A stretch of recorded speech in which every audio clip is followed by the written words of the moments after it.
Mood कैसा है आपका? फिट है? आपने मोदी जी का आज भाषण देखा? मोदी जी कहते हैं, सुनिए बात सुनिए, मजेदार बात सुनिए। मोदी जी भाषण में कहते हैं हिंदुस्तान में कोई जात नहीं है, सिर्फ गरीब है। मोदी जी, अगर हिंदुस्तान में कोई जात नहीं है और सिर्फ गरीब है, तो आप अपने आप को 24 घंटा ओबीसी क्यों कहते हो?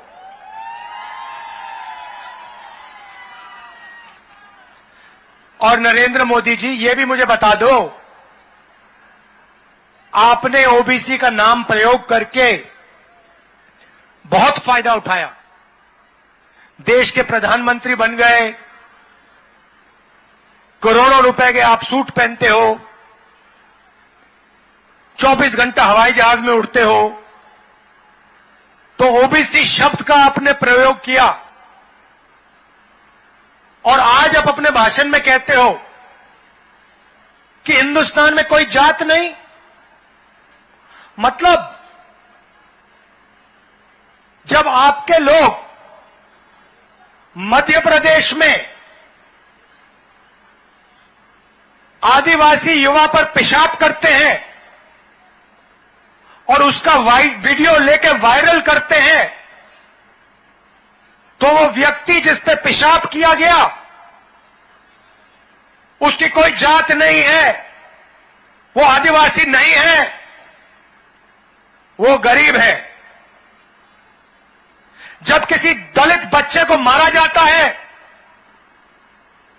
हजारों सालों से दलितों को इस देश में लोगों को छूने नहीं देते थे उनको, आज उसका नाम दलित नहीं रहा। आप ओबीसी की बात करते हो, दलितों की बात करते हो, आदिवासियों की बात करते हो और अपने भाषण में आज कहते हो हिंदुस्तान में जाति नहीं। मोदी जी, आप डरिए मत, आप एक काम कीजिए, जाति जनगणना के बारे में देश को बता दीजिए।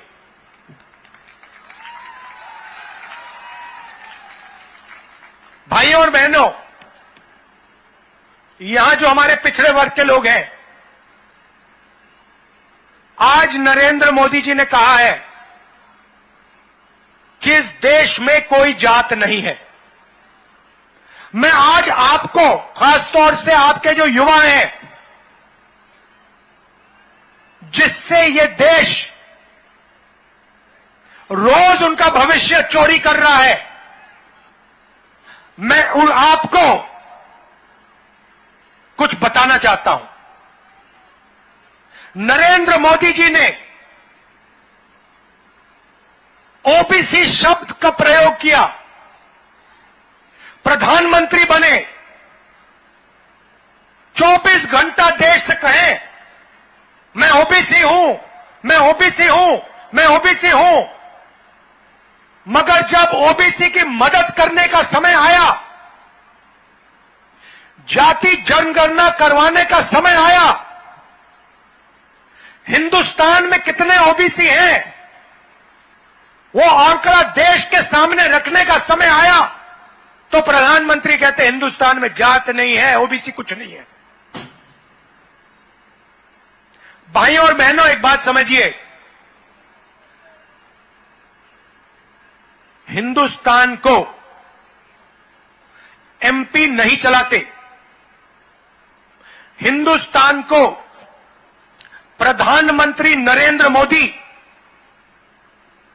90 अफसरों के साथ मिलकर चलाते हैं। आपने ताली बजाई, मतलब आप गहराई समझ गए बात की।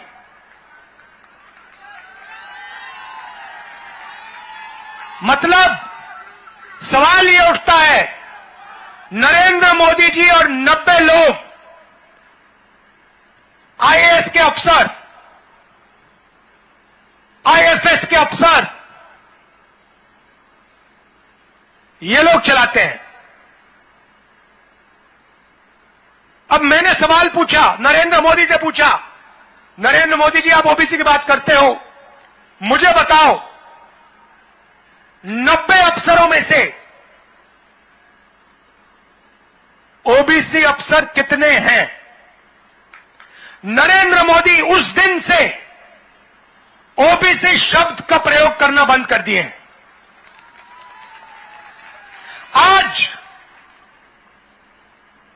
इतनी शर्म की बात है, आज प्रधानमंत्री देश को कहता है कि ओबीसी शब्द का कोई मतलब ही नहीं है, हिंदुस्तान में जाति नहीं है, सिर्फ गरीब है। नरेंद्र मोदी जी, गरीबों की क्या जात है? गरीब दलित हैं, गरीब पिछड़े हैं, गरीब आदिवासी हैं, ये गरीब हैं। आप शब्दों के पीछे मत छुपो, आप देश को बताओ जाति जनगणना कब करने जा रहे हो। अब भाइयों और बहनों, 90 लोग इस देश को चलाते हैं। नरेंद्र मोदी और 90 लोग, प्रधानमंत्री करोड़ों रुपए का सूट पहनते हैं। आप देख लीजिए, आपको एक ऐसा दिन नहीं मिलेगा पिछले 10 सालों में अगर नरेंद्र मोदी ने एक कपड़ा 2 बार पहन लिया हो, मुझे दिखा दो।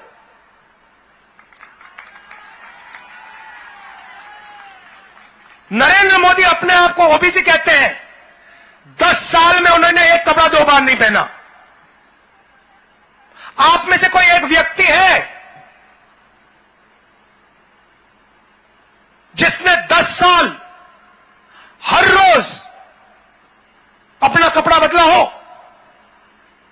एक व्यक्ति है यहां पे? एक नहीं है। भाइयों और बहनों, नरेंद्र मोदी और 90 लोग इस देश को चलाते हैं। बजट का हर एक रुपया, हर एक पैसा नरेंद्र मोदी और ये 90 लोग डिसाइड करते हैं।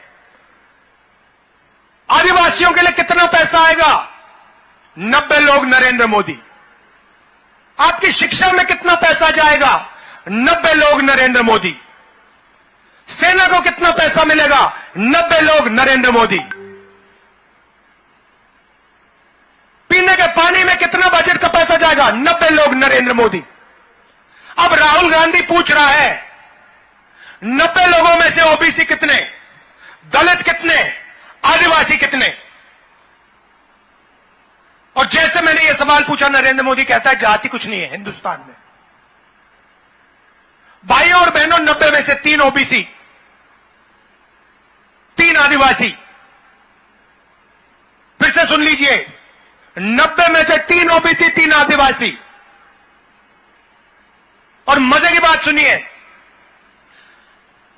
अगर हिंदुस्तान के बजट में 100 रुपए खर्च किए जाते हैं,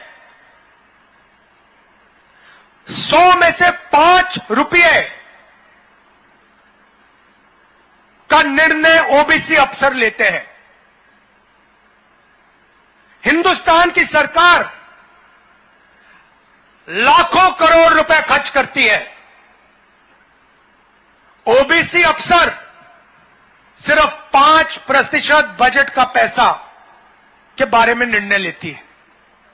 अब यहां पे ओबीसी लोग, युवा चौंक गए होंगे, हमारी आबादी 5% तो नहीं है। ओबीसी की आबादी 50% से कम नहीं है।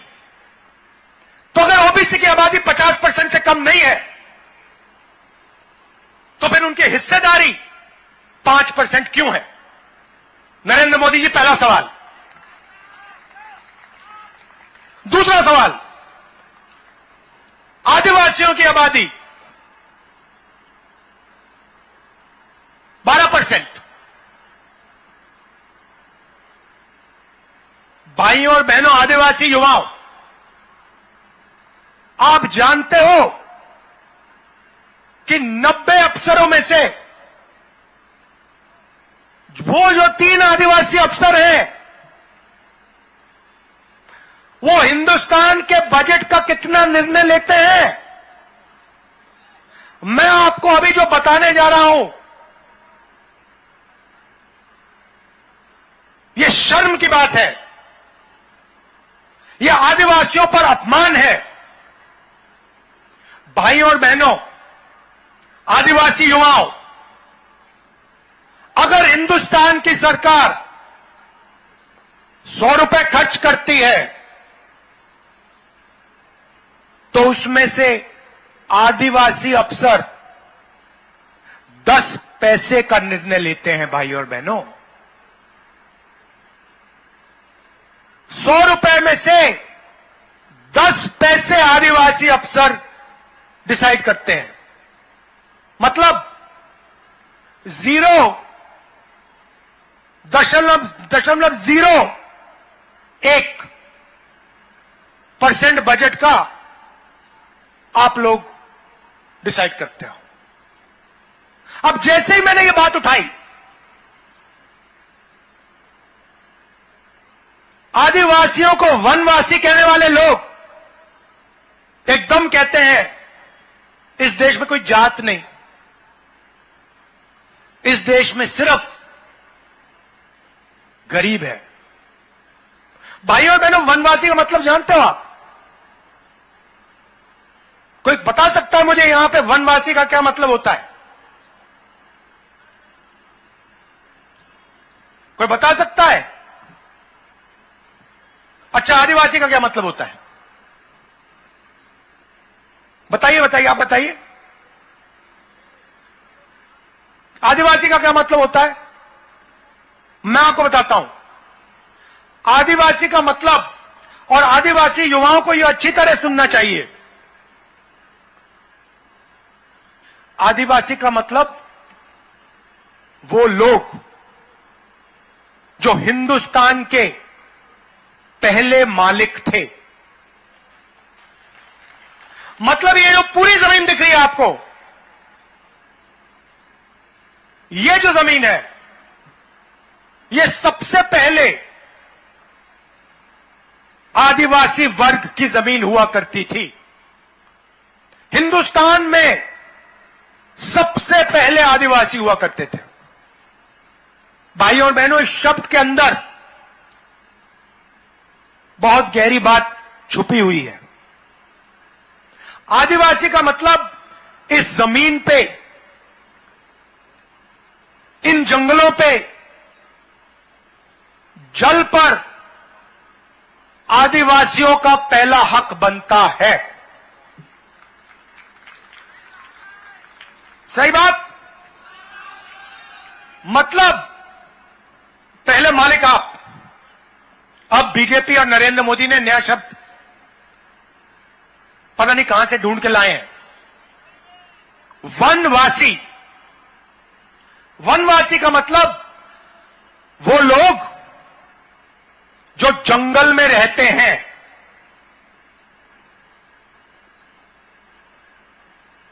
आपने वीडियो देखा होगा, मध्य प्रदेश वाला देखा आपने,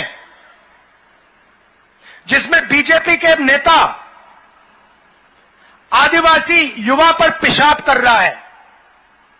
आपने देखा है? देखा ना? उस वीडियो को बीजेपी के लोगों ने वायरल किया। वो वीडियो दिल्ली तक पहुंच गया था, मैंने देखा उसको। भाइयों और बहनों, आपने किसी बीजेपी के नेता को जानवर पर पेशाब करते हुए देखा है? मैंने तो कभी नहीं देखा। मगर आदिवासी पे बीजेपी के नेता को पेशाब करते हुए मैंने देखा है। ये लोग इनके दिमाग में बात यह है, ये सोचते हैं कि आपकी जगह जंगल के अंदर है और आपको जंगल से बाहर नहीं निकलना चाहिए। और फिर 24 घंटा ये आपके जंगल को उठा के अदानी को देते हैं। 20 साल में जंगल खत्म हो जाएगा। आपको कहेंगे भैया आप तो जंगल के हो, आपकी तो कोई जगह ही नहीं रही, चलो आओ शहरों में भीख मांगो। हमने छत्तीसगढ़ में अंग्रेजी स्कूलों का जाल बिछा दिया है। क्यों बिछाया? हम कहते हैं आदिवासी युवाओं को, ओबीसी युवाओं को, दलितों को अंग्रेजी सीखनी चाहिए, हिंदी सीखनी चाहिए और छत्तीसगढ़ी सीखनी चाहिए। अब आप पूछोगे भैया 3 भाषा क्यों? एक भाषा से हमारा काम हो जाएगा। नहीं भाइयों और बहनों, पहली भाषा छत्तीसगढ़ी। छत्तीसगढ़ में आपको व्यापार करना हो, छत्तीसगढ़ में आपको किसी से बात करनी हो, छत्तीसगढ़ी काम आएगी। आप यूपी गए, दिल्ली गए, बिहार गए, वहां पे हिंदी चलेगी। सही बात है, मगर मजे की बात सुनो और मान लो अगर आदिवासी बच्चा या ओबीसी बच्चा कहे कि यार मैं तो अमेरिका जाना चाहता हूं, मैं तो अमेरिका की किसी बड़ी कंपनी में काम करना चाहता हूं, या मैं कंपनी खोलकर अमेरिका में अपना माल बेचना चाहता हूं, तो कौन सी भाषा चलेगी भाइयों बहनों? हिंदी चलेगी? छत्तीसगढ़ी चलेगी? अंग्रेजी चलेगी? तो हम कहते हैं हिंदी सीखनी है, सीखो, छत्तीसगढ़ी सीखो, अंग्रेजी सीखो। वो कहते हैं जंगल में रहते हो, अंग्रेजी की क्या जरूरत? ये फर्क है। हम चाहते हैं कि आपके बच्चे कोई भी सपना देखें उसको वो पूरा कर पाए। हम चाहते हैं कि आदिवासी बच्चा एक दिन हवाई जहाज को देखे और कहे कि भाई मैं पायलट बनना चाहता हूं, मैं हवाई जहाज उड़ाना चाहता हूं, और उसको वो मौका मिले। बच्चा एक दिन कहे मैं बिजनेस चालू करना चाहता हूं, व्यापार करना चाहता हूं, कंपनी खोलना चाहता हूं, सपना पूरा हो। आदिवासी बच्चा कहे, पिछड़ा बच्चा कहे मैं इंजीनियर बनना चाहता हूं, दलित बच्चा कहे मैं डॉक्टर बनना चाहता हूं, सारे के सारे सपना पूरा कर पाए। बीजेपी चाहती है, अच्छा मजे की बात सुनो, बीजेपी नेता आते हैं आपसे कहते हैं भाइयों और बहनों अंग्रेजी मत पढ़ो, छत्तीसगढ़ी मत सीखो, हिंदी पढ़ो। आप एक दिन काम करो, खैर मिलते तो आपसे हैं नहीं, हमारे एक बार कोई बीजेपी नेता हाथ आ जाए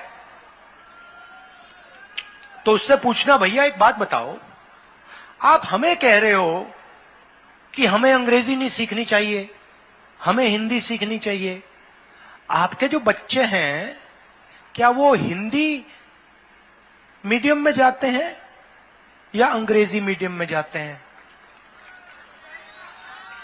पता लगेगा सारे के सारे बीजेपी के नेता इंग्लिश मीडियम स्कूल में पढ़ते हैं, अमेरिका में जाके यूनिवर्सिटी करते हैं, लंदन में जाके पढ़ाई करते हैं और वहां पे व्यापार करते हैं, और ये चाहते हैं कि हमारे आदिवासी भाइयों बहनों, ओबीसी बच्चे, दलित बच्चे को यह मौका ना मिल जाए। ये उनमें हम में फर्क है। अब मैं आपसे पूछता हूं, वो समय आपको याद होगा जब छत्तीसगढ़ में आदिवासियों पर गोली चलती थी, जब आपके बच्चों को इनकाउंटर किया जाता था, आपको याद है वो समय जब बीजेपी का यहां राज था? बीजेपी का राज था तो तेंदुपत्ता कितने का मिलता था? कितने का देते थे आप? 2000 रुपए का। आज कितने का है? 4000। और हम आपको 4000 रुपए बोनस देने जा रहे हैं उसके लिए। अब नरेंद्र मोदी जी कहते हैं, नहीं कि आपने क्या कहा शब्द? मोदी की गारंटी। मोदी की गारंटी बोली ना? मोदी की गारंटी का मतलब 100% झूठ है। जो भी प्रधानमंत्री कह रहा है, मैं आपको गारंटी लेके कह सकता हूं कि झूठ बोल रहा है। जो आदमी देश को कह सकता है कि इस देश में जात ही नहीं है, मैं गारंटी के कह रहा हूं, सारे के सारे शब्द जो उनके मुंह से निकल रहे हैं वो झूठ है। 15 लाख रुपए हर बैंक अकाउंट में, सच या झूठ? नोटबंदी से काला धन मिट जाएगा, सच या झूठ? किसान बिल से किसानों का फायदा होगा, सच या झूठ? जीएसटी से छोटे व्यापारियों का फायदा होगा, सच या झूठ?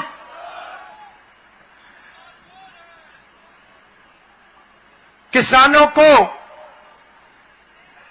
धान के लिए छत्तीसगढ़ में 2500 रुपए मिलेंगे, सच या झूठ? छत्तीसगढ़ के किसानों का कर्जा माफ होगा, सच या झूठ? सच किसने बोला, झूठ किसने बोला? झूठ नरेंद्र मोदी ने बोला, सच कांग्रेस पार्टी और राहुल गांधी ने बोला। अच्छा भैया, एक और बात बताओ, आज धान के लिए किसान को कितना मिलता है? 2500 मिलता है। 2500 मिल रहा है मार्केट में आजकल। 2500 मिल रहा है आपको? कितना मिल रहा है? 2640। यह आपने हमसे मांगा? आपने कहा कि हमें 2640 चाहिए? नहीं, ऑटोमेटिक हमने कर दिया, बिना पूछे। किसी किसान ने नहीं पूछा। हमने कहा 2500 कम है, 2640 हो जाएगा। और मैं आपको स्टेट से कह रहा हूं, यह बढ़ता जाएगा, रुकेगा नहीं है।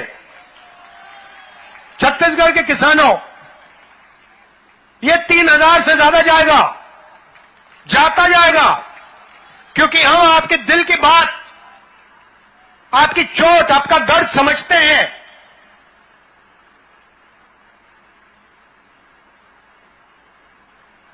इसलिए यह बढ़ता जाएगा। 23,000 करोड़ रुपए हमने छत्तीसगढ़ के किसानों को किसान न्याय योजना में दिया है। भाई और बहनों, आपने मांगा नहीं, आपने हमें यह नहीं कहा कि 23,000 करोड़ रुपए छत्तीसगढ़ के किसान को दो। नहीं, हमने कहा नहीं भैया, हमें देना है। क्यों, मैं बताता हूं। हम जानते हैं, जब हम छत्तीसगढ़ के किसान के जेब में 2500 रुपए डालते हैं, तो छत्तीसगढ़ का किसान उस पैसे को गांव में खर्च करता है। अमेरिका में खर्च नहीं करता, जापान में खर्च नहीं करता, अदानी जैसे दुबई में खर्च नहीं करता। छत्तीसगढ़ के गांव में किसान उसका प्रयोग करता है। हम आज 7,000 रुपए मजदूर को दे रहे हैं, चुनाव के बाद 10,000 रुपए हो जाएगा, लिख लो। क्यों? क्योंकि हम जानते हैं, जब हम किसान के जेब में पैसा डालते हैं, मजदूर के जेब में पैसा डालते हैं, वो एकदम जाके उस पैसे को खर्च करता है। कहां खर्च करता है? शहरों के छोटे छोटे कस्बों में, गांव की छोटी सी दुकानों में। पैसा सीधा छोटे दुकानदार के पास जाता है और गांव की और छोटे शहरों की अर्थव्यवस्था चालू हो जाती है, सबको फायदा होता है। जब नरेंद्र मोदी जी की सरकार आती है, रमन सिंह की सरकार आती है, वो किसान को 1 रुपया नहीं देते, मजदूर को 1 रुपया नहीं देते, मनरेगा बंद कर देते हैं। वो कॉन्ट्रैक्टर्स को, अरबपतियों को पैसा देते हैं, अदानी जी को पैसा देते हैं। कॉन्ट्रैक्टर्स, बड़े बड़े कॉन्ट्रैक्टर्स क्या करते हैं? पैसे को लंदन भेज देंगे, जापान भेज देंगे, अमेरिका भेज देंगे, आपको कोई फायदा नहीं होता। हम गरीबों को पैसा देते हैं, किसानों को देते हैं, मजदूरों को देते हैं। और जब हम किसानों, मजदूरों को देते हैं, छोटे व्यापारियों को मिलता है। यहां छोटे व्यापारी भाई हैं, मुझे बता दो, जीएसटी से फायदा हुआ?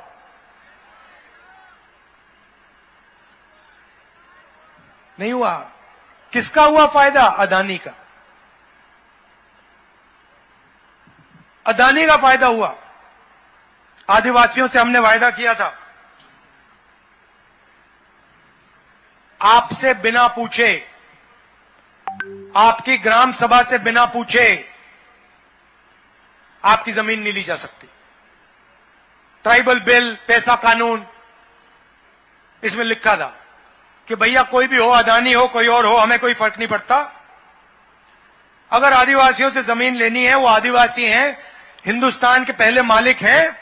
अगर उनसे जमीन लेनी है, दलितों से, पिछड़ों से जमीन लेनी है, तो जाके ग्राम सभा से पहले पूछिए। नरेंद्र मोदी जी कहते हैं नहीं, कोई जरूरत नहीं है। पैसा कानून रद्द कर दिया, आदिवासी बिल रद्द कर दिया, जमीन अधिकरण बिल रद्द कर दिया। कहते हैं अगर हमें चाहिए जमीन उठा के ले जाएंगे। छत्तीसगढ़ में बिना पूछे जमीन नहीं ली जा सकती, कर्नाटक में बिना पूछे जमीन नहीं ली जा सकती, राजस्थान में नहीं ली जा सकती, हिमाचल में नहीं ली जा सकती। क्यों? क्योंकि कांग्रेस पार्टी की सरकार। भाइयों और बहनों, गुजरात में अदानी को जितनी भी जमीन चाहिए, जितनी भी जमीन, लाखों एकड़ जमीन चाहिए, लाखों एकड़ लो, कोई ग्राम सभा से पूछने की जरूरत नहीं। वहां पे उन्होंने मूर्ति बनाई, सारे आदिवासियों से बिना कोई कॉम्पनसेशन, बिना कुछ पूछे जमीन उठा के ले गए। अदानी जी को पकड़ा दी, स्टैचू बनाने में लगा दी। स्टैचू बनाओ, जरूर बनाओ, मगर जो आदिवासियों का हक है, जो उनकी जमीन है, उसका कॉम्पनसेशन उनको दो, उनसे पूछ के जमीन लो। ये उनकी सोच में, हमारी सोच में फर्क है। अब देखिए, आखिरी बात मैं आपसे कहना चाहता हूं, यहां पे नंद कुमार पटेल जी के बेटे चुनाव लड़ रहे हैं। इधर आओ, देखो। अब मैं आपको एक चीज बताना चाहता हूं, और ये बात आप अच्छी तरह सुनो और समझो।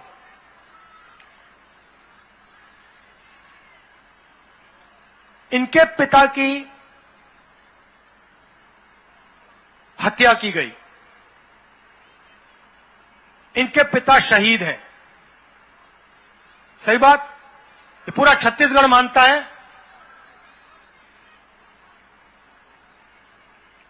अगर इनके पिता की मृत्यु नहीं होती तो इनके पिता आज चीफ मिनिस्टर होते। यह सच्चाई है। अब मैं आपको इनके पिता के बारे में कुछ कहना चाहता हूं। मैंने कांग्रेस पार्टी में बहुत नेता देखे हैं, बहुत नेता देखे हैं। नंद कुमार पटेल कांग्रेस पार्टी का एक सबसे अच्छा सिपाही था।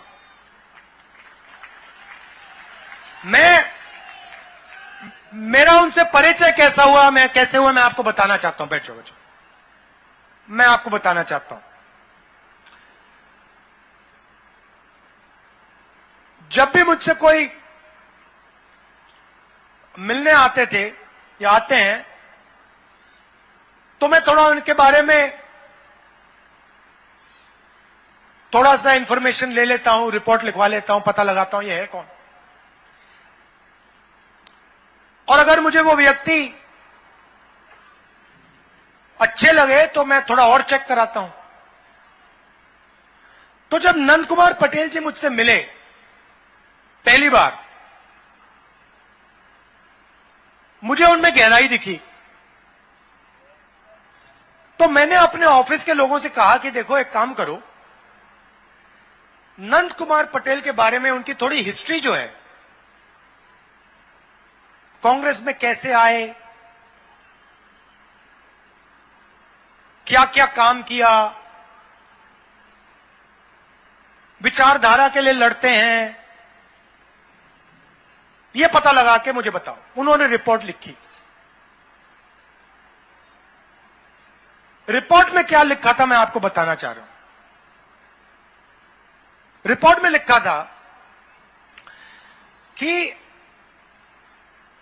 एक बार चुनाव में 40-50 साल पहले मध्य प्रदेश में, उस समय मध्य प्रदेश था, मध्य प्रदेश में कांग्रेस पार्टी बहुत बुरी तरह चुनाव हारी। और जब सारे के सारे एमएलए, बहुत सारे एमएलए, बहुत बड़े नेता हार गए,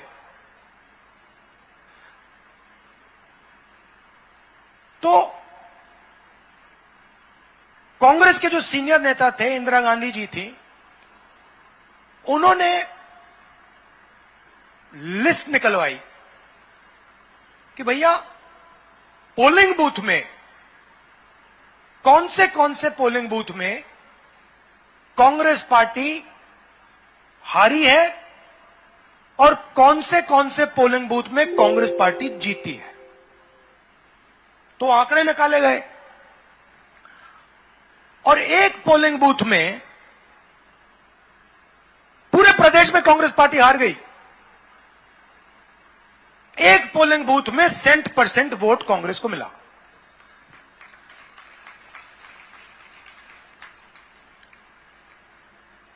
फिर इंदिरा गांधी जी ने कहा भैया ये कौन सा बूथ है ये, और ये कौन है जिसने इस चुनाव में, जहां सारे के सारे सीनियर नेता हार गए, ये कौन है जिसने अपने गांव में कांग्रेस पार्टी को 100 में से 100 वोट दिलवा दिए। सुनो, तो फिर दिल्ली से एक आदमी आता है,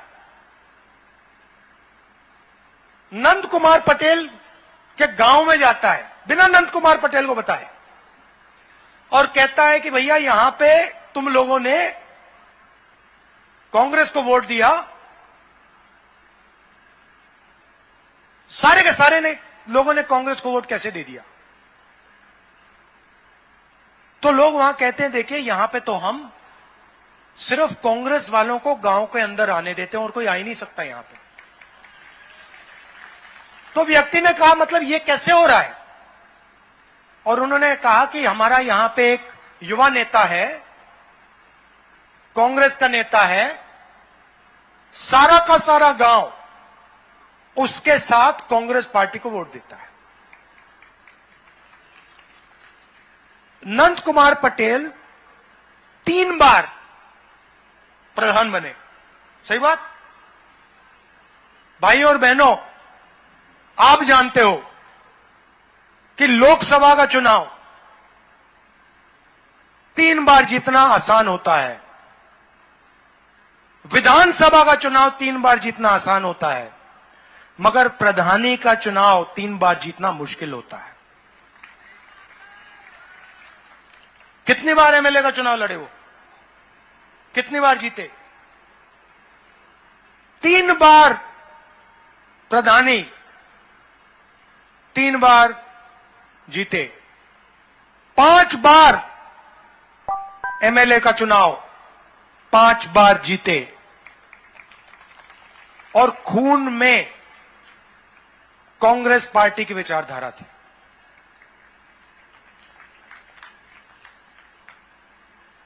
किसी ना किसी दिन उनके हथियारों को मैं पकड़ के आपके सामने खड़ा कर दूंगा।